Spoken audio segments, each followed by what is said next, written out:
Welcome to Digital Marketing ROI, the podcast that connects marketing to your business's revenue and covers everything you need to know to stay up to date in this crazy digital marketing world.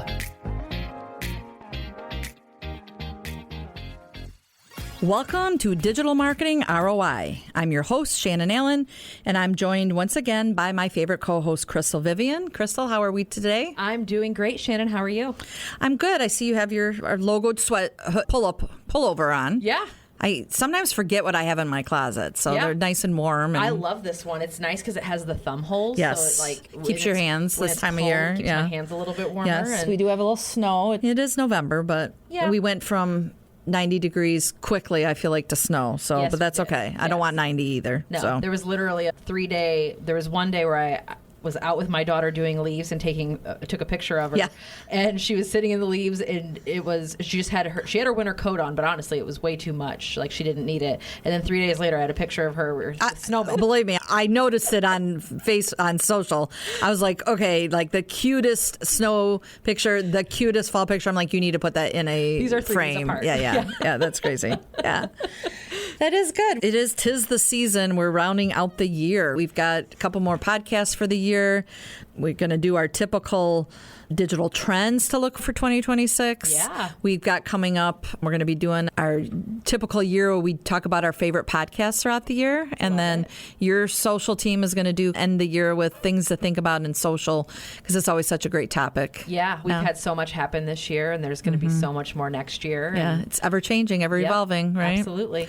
As I said, today we're going to dive into really those digital marketing trends that are going to define success in 2026, at least predictions, right? It's what I feel like. It's what some of the experts out there that I have some great stats to talk about.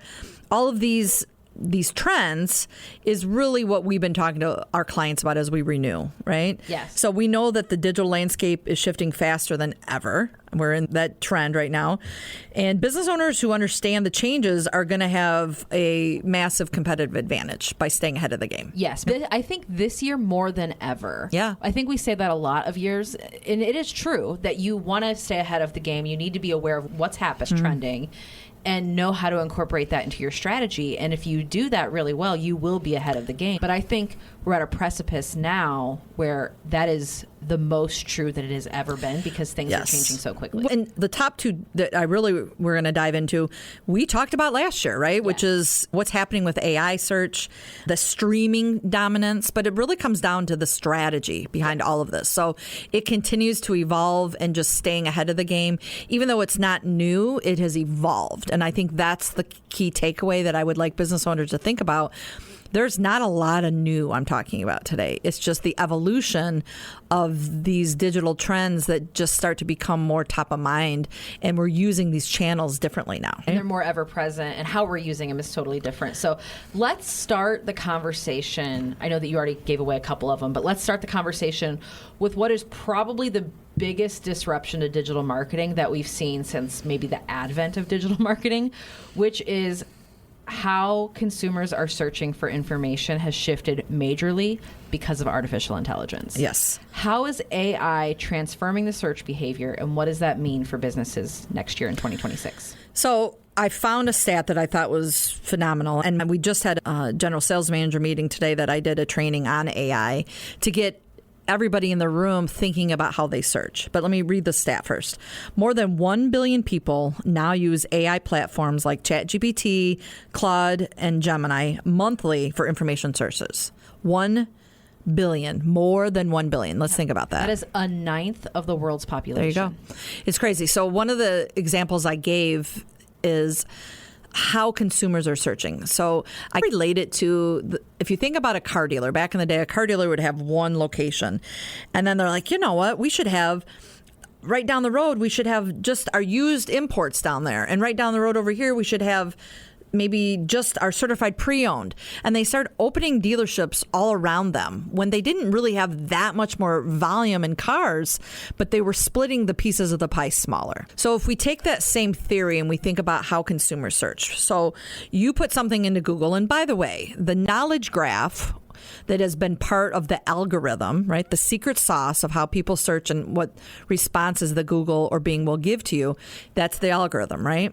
that was always part of how Google was built. It was always AI. AI has always been part of that, but it's just evolved now. So now instead of the first thing you see when you do a search on Google, instead of it being a paid ad or an organic ad, it's throwing in another level, which is powered by AI generation, right? AI overview. AI overview.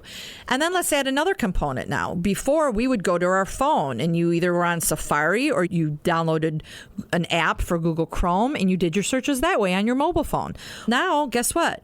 Now people have downloaded ChatGPT and Gemini and Claude. Oh, and we do that on our desktop as well. So where I used to spend so much time with research on Google and pretty much only Google, I barely go to Google for those searches anymore unless I'm looking for more location-based. Mm-hmm. But even I went to Milwaukee not too long ago, and I used everything out of my paid Claude to tell me where to go, the best reviews, because it did a really good job of organizing that. So now let's think about all those ways that I'm doing this. I have a ChatGPT on my phone. I have a paid version of Claude on my laptop. I still get into my Safari. I have Google Chrome on there. I'm using my desktop Google and Bing here and there. So now we have so many different ways that consumers search that there's different ways to deliver that message. And that is why organic search is down on everybody's website right now. Yes. That's really what it comes down to. Yes. Because we're still getting the answers. Yes. But now we don't have to click through to your page. And I remember back when the beginning of SEO, right? And how people were like, oh, if you don't have if you're giving too much information, if you're following these SEO rules, then Google's going to steal your traffic. And when Google introduced, I forget even what it was called before it was AI overviews, where they would just give you little snippets and you could click on the questions. I think it was just AI generated, or it would say... But it wasn't AI because they renamed it. They do the same thing. So if I could show you a history of what they name the paid ads on Google going back 10 years, it's what they keep doing with AI generated. They're trying different naming conventions because some people are afraid of the word AI. Yes.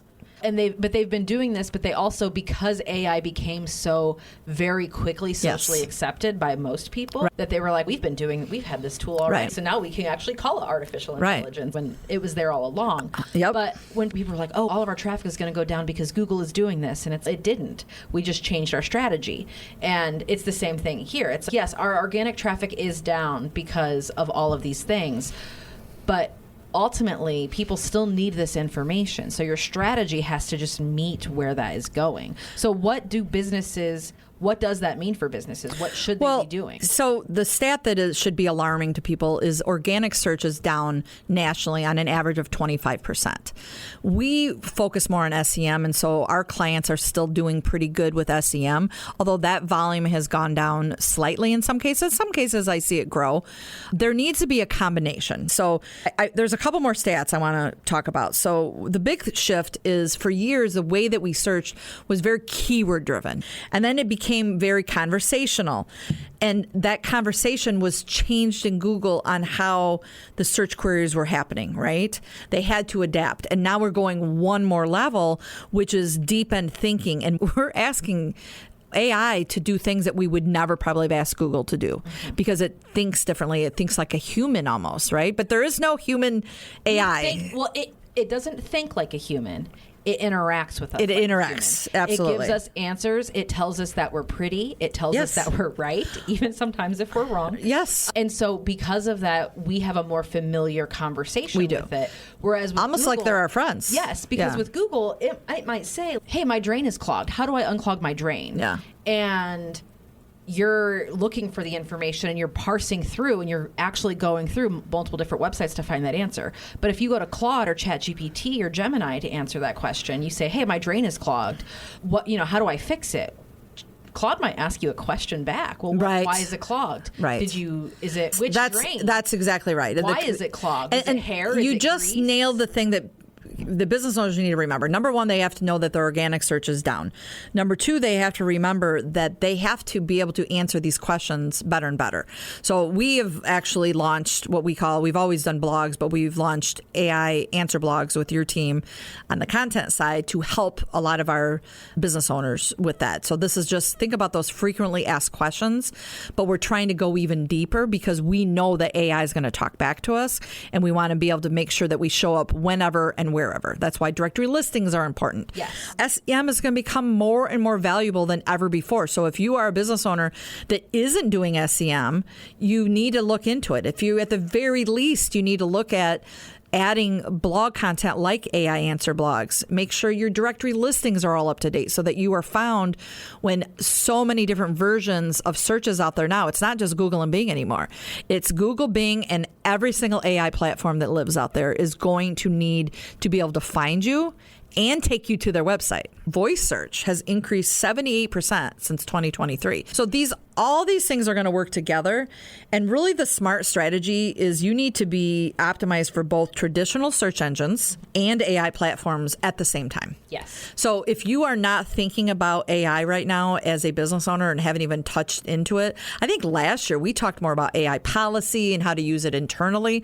I really want business owners right now from a digital trend standpoint to be thinking about AI, not only how it can change your business, but how your consumers are going to find you. And think about it for your business listings. Yes. Because your business listings, the description of your business should be optimized to how AI might pull in your business or reference your business.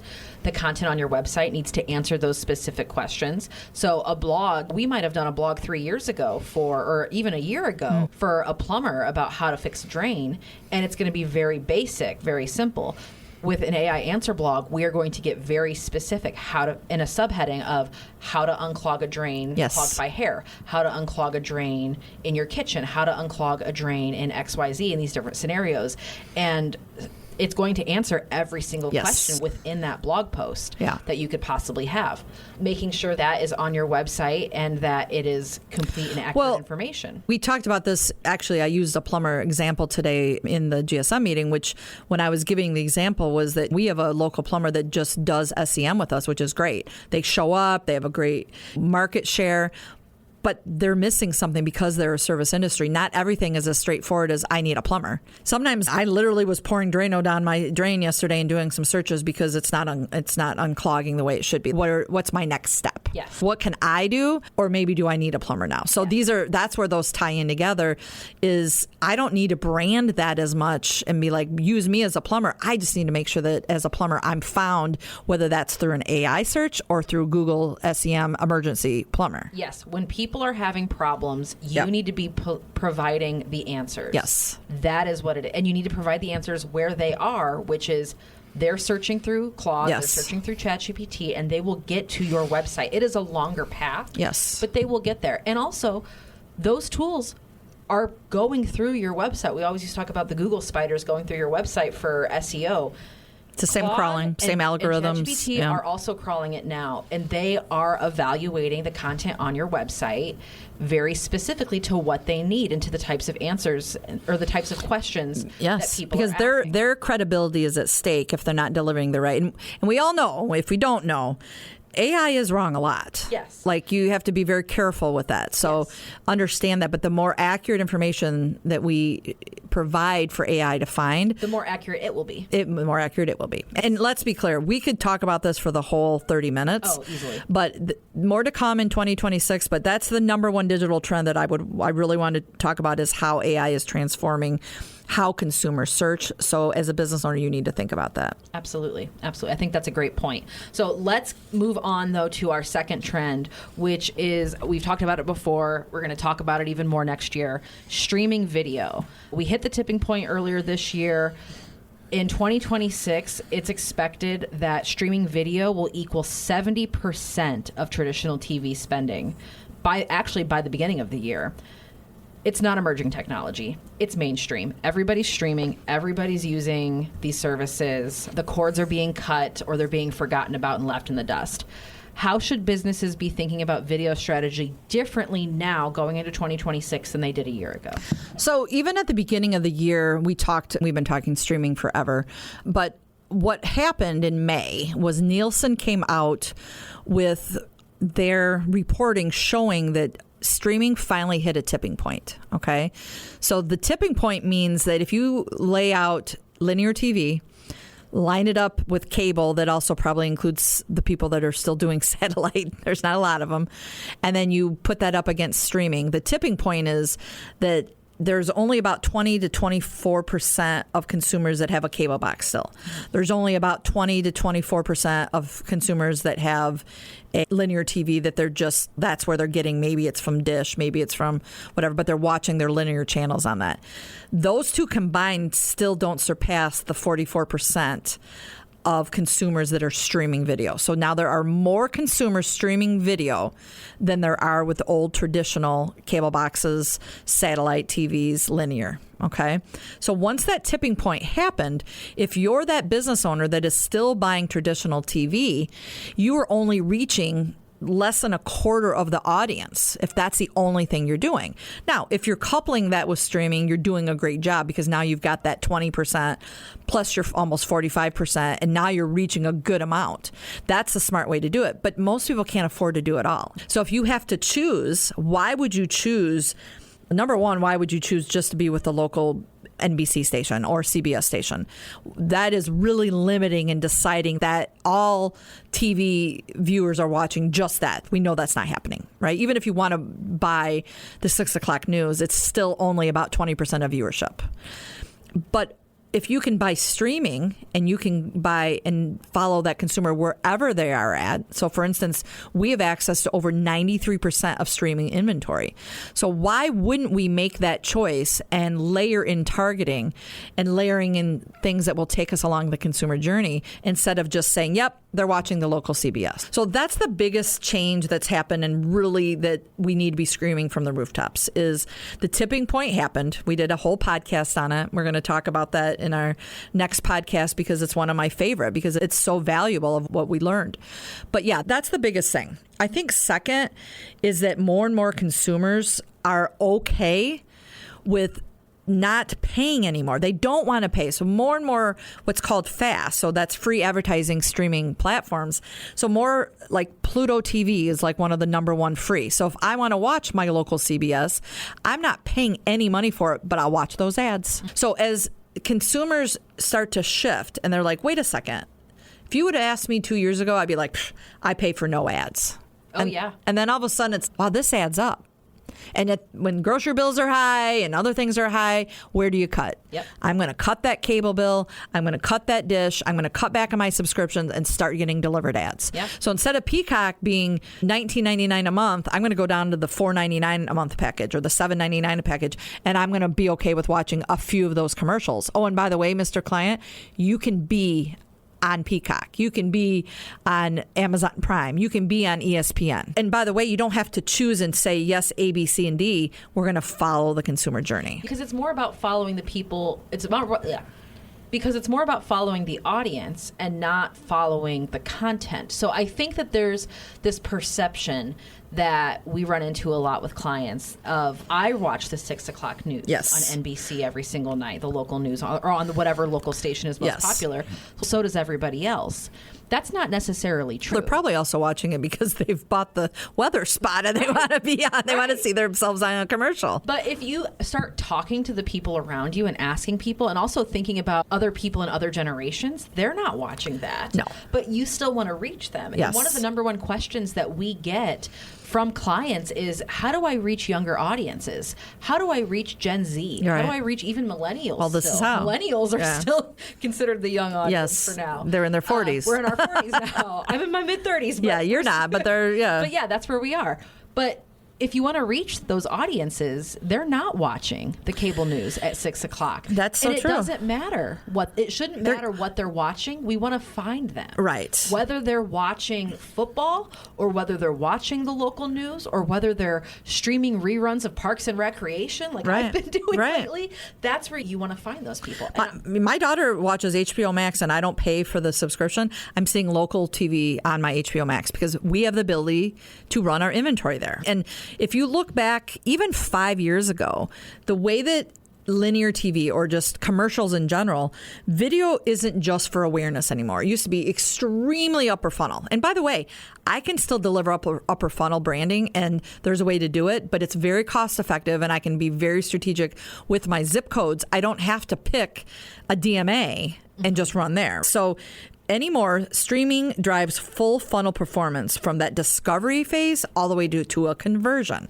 And that's something TV has never been able to give us. Traditional, linear, even cable, they cannot do the conversion tracking at the same way I can. The last thing I will talk about, and this isn't me, maybe it's me throwing some people under the bus about this, but when we sell our inventory, we work with a partner, like I said, that has access to over 93% of inventory. We do not have any skin in the game to tell our clients where they should run. Correct. When you're buying from a cable company, when you're buying from a local TV station, they'll say, "Oh yeah, I can go there, I can streaming." But they're first and foremost going to put you on what's called O&O. It's their owned and operated inventory because their profitability matters, and they're not going to jump to programmatic, which is what I sell. And by the way, programmatic is not a dirty word. Programmatic means that I can target much more precisely than anybody else can if they're selling you O&O. And I will dispute that with anybody. They have ability. Cable has ability, and they have some great O&O platforms.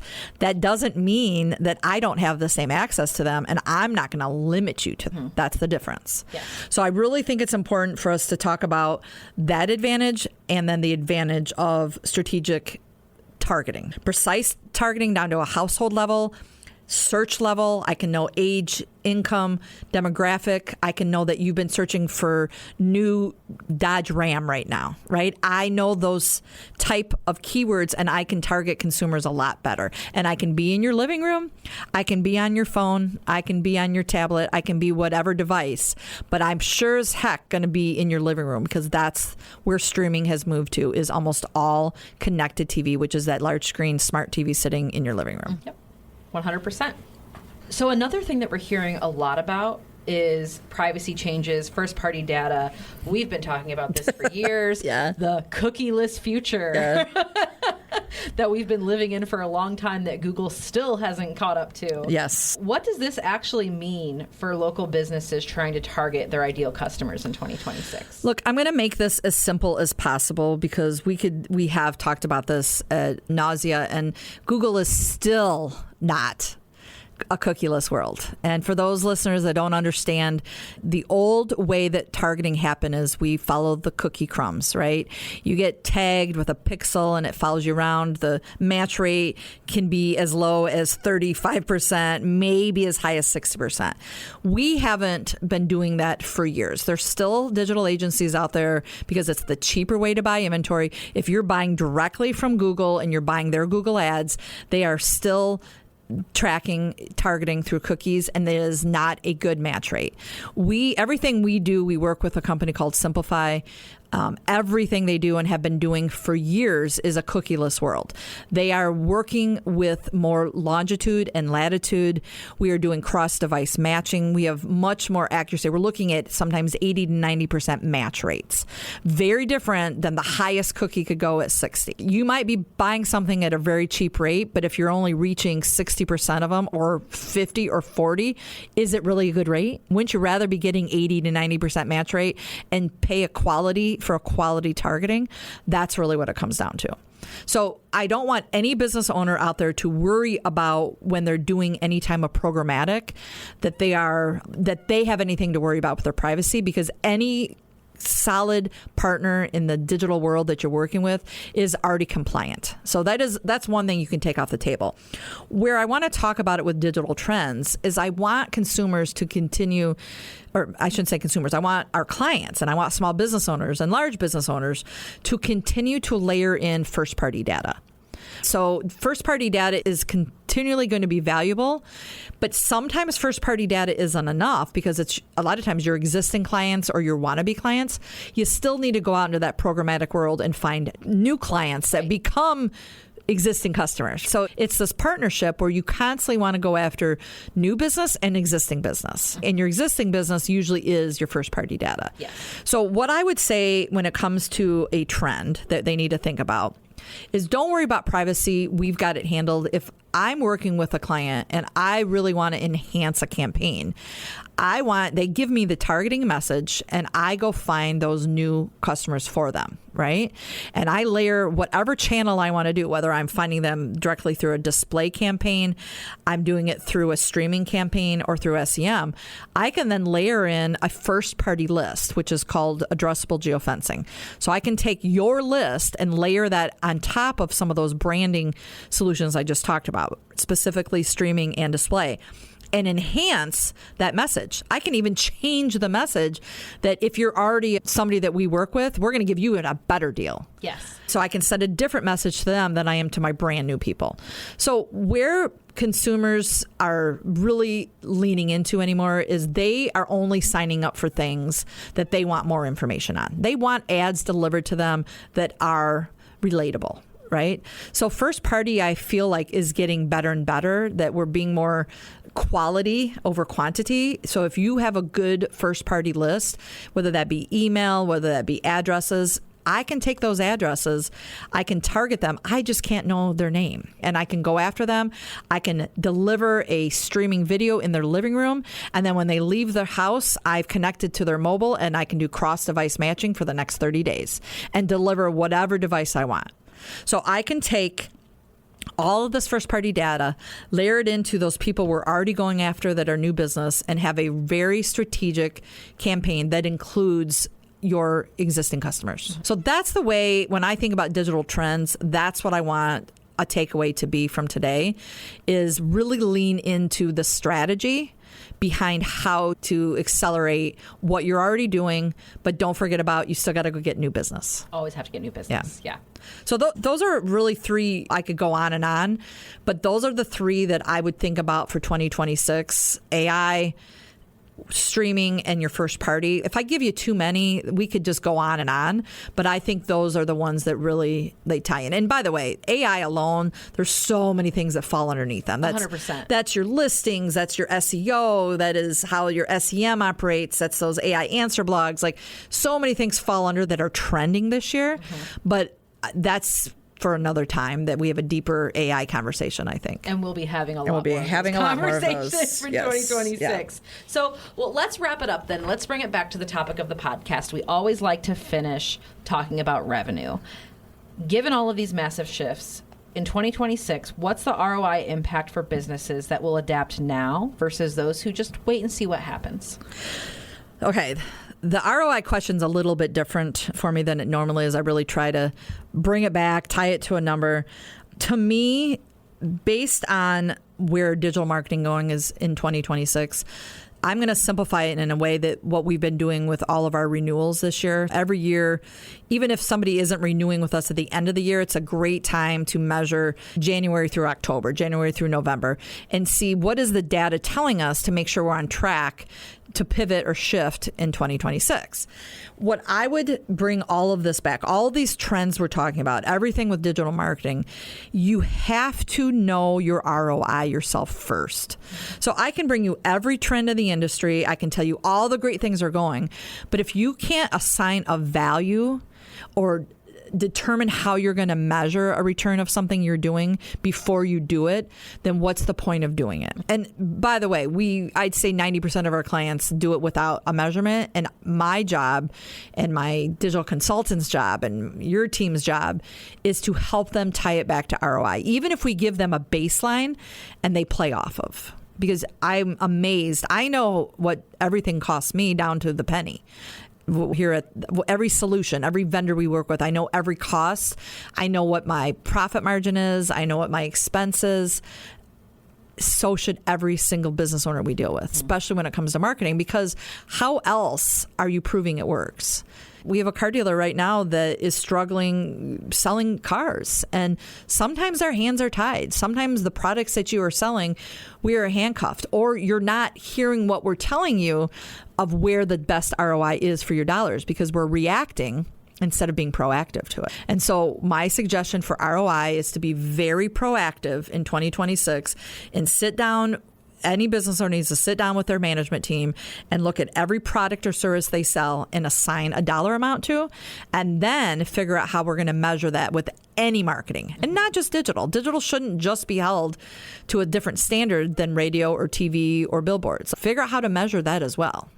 Absolutely. Absolutely. Got it. All right. I think we covered. That was good. Yeah, I think that was great. Thank you so much. I feel like every single episode, I just learned more and more. Well, I'm so glad. So thank you. Thank you to our listeners for tuning in today for what I think is a critical look at 2026 digital marketing trends. We know this landscape is changing fast, so we're going to continue to enhance these topics we talked about today, and feel free to, if you ever have any questions, reach out to us. We're more than happy. Or if you have questions you'd like to add to our podcast, we'd love to hear from you. This is Shannon Allen, and we'll see you next time on Digital Marketing ROI. You've been listening to Digital Marketing ROI from Federated Digital Solutions. Do you have an idea for a future episode or a burning digital marketing question? Text ROI to 45364 to get a link where you can share your idea. Subscribe to get new episodes every other Thursday, plus Tip Tuesday insights every week.